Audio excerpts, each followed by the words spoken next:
E voltamos com o Canal Livre, que esta noite recebe o pesquisador Dr. Emanuel Dias Neto e o oncologista Dr. Luiz Paulo Kowalski.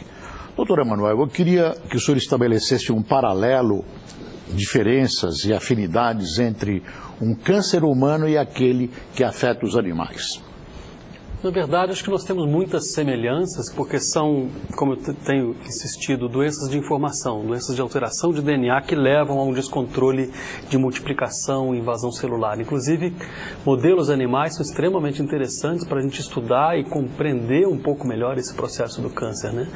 Um dos pesquisadores do nosso hospital, o Dr. Fernando Soares, participa de um projeto extremamente interessante, que é um estudo patológico dos tumores que acontecem nos animais do zoológico daqui de São Paulo, buscando com isso montar um banco e permitir aproximar mais essas comparações, entender um pouco mais da história natural da doença, fatores que intervêm nesse processo e que podem ser úteis não só para a gente compreender, mas para atuar mais efetivamente no tratamento desses casos. E tira muito resultado positivo disso aí, com certeza, a gente está sempre aprendendo nisso, né? Alguns tumores em cachorro são muito interessantes, porque você tem essa coisa das raças, né?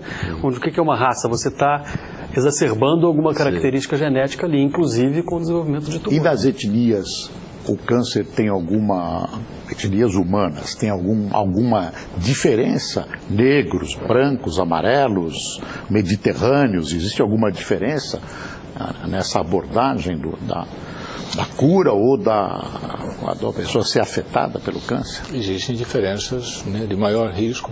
Por exemplo, os negros podem ter uma alteração genética no gene P53 que tornam eles mais resistentes à infecção pelo papilomavírus humano. E eles poderiam ter, os portadores dessa modificação têm menos risco de ter cânceres relacionados a esse vírus. E tem alguns tumores, por exemplo, os tumores de pele, né, que foram comentados, são praticamente exclusivos das pessoas de pele clara e que se expõem ao sol. No século XVIII, um tropeiro espalhou um tipo de câncer pelo Brasil, né? Não me lembro o nome dele, mas me lembro de ter lido sobre isso. Exato. Existe uma alteração genética numa síndrome que é bem conhecida e que causa vários tipos de câncer, entre eles sarcomas, tumores de mama, né, que foi disseminado do sudeste para o sul. Por um tropeiro? As evidências sugerem que teve um evento fundador dessa... Sei, mas como é que espalhou? Como é que hereditário, espalhou? né? Não. Você sabe mais dessa história. Então, é um trabalho do nosso hospital também, coordenado pela doutora Maria Isabel Achatz, e as evidências levam que foi um único indivíduo que devia ter algumas namoradas no roteiro que ele fazia, distribuindo também as mercadorias que ele vendia, e com isso ele foi aumentando a frequência dessa determinada mutação. E é muito interessante você ter tocado nesse assunto, porque os últimos grandes projetos na área de genoma que houveram no Brasil foram muito focados nisso, estudar problemas nossos. Não vamos esperar os outros países do mundo se interessarem por tumores que são mais frequentes aqui, ou doenças parasitárias que são mais importantes. Quer dizer, esse é Nós temos que invadir. Então essa é uma mutação muito interessante que foi descoberta, que tem uma frequência muito alta, se não me engano, em alguns lugares chega a 3%, né? E isso pode ter um impacto tremendo em saúde pública. Será que no teste do pezinho, nessas regiões, nós temos que incluir um screening para essa mutação de P53? E como é que chama? Qual o nome dessa mutação?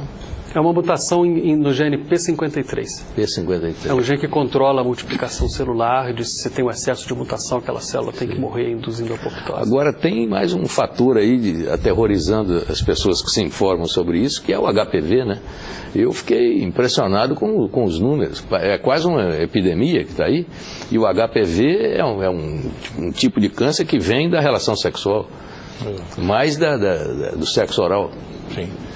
Se conhece bastante sobre ele em câncer ginecológico, né? O câncer de colo uterino foi o primeiro a se determinar claramente o papel do HPV. Mas hoje em dia está se vendo, né, um grupo de pacientes jovens, não fumantes, que têm câncer na garganta e na boca, especificamente na língua, com uma frequência relativamente alta. E isso está crescendo. Nos Estados Unidos, hoje, 80% dos tumores da orofaringe são HPVs positivos. E algo muito próximo a isso já começa a acontecer. Já ganhou do cigarro e da bebida?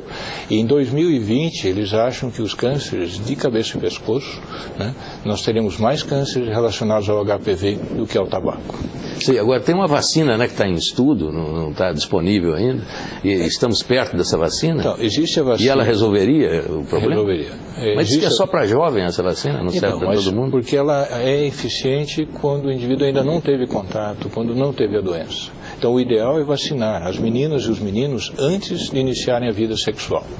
Aí nós temos maior segurança do efeito da vacina. Sim, mas isso já está acontecendo em algumas áreas do país? Não, ainda não. Então, a vacina ela foi aprovada para uso, ela foi aprovada também, inicialmente para meninas, depois também para os meninos. O problema é que ela custa caro e ela não está disponível na rede pública, mas em clínicas privadas de vacinação é possível. Sim, mas quais são os cuidados que os meninos devem ter?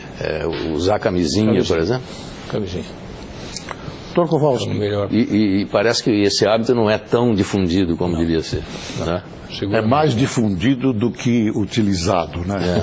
Dr. Kowalski, há muitos anos, quando eu era menino, o câncer era associado imediatamente à morte, mas também à dor. Dizia-se que o câncer doía muito, nessa visão genérica a respeito do câncer.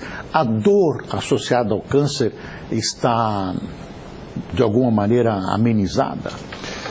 Bem, a dor é uma consequência da evolução da doença ou não tratada ou a doença recidivada. É um sintoma sempre tardio, né? A maioria dos cânceres nas fases iniciais não causam dor.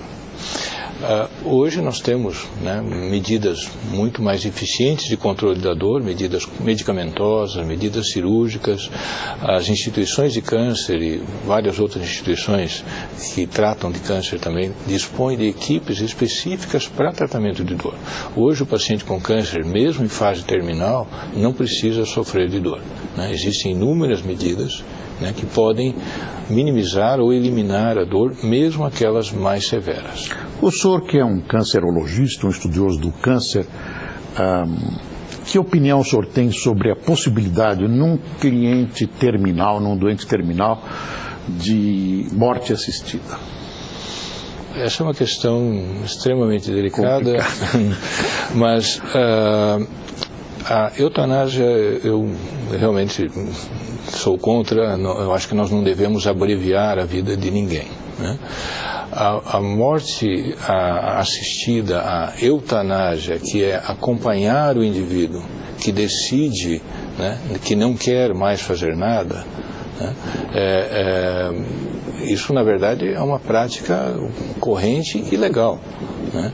O que nós não podemos é abreviar, é cortar a coisa. Se existe alguma possibilidade do paciente viver, ele deve continuar recebendo assistência até o último minuto.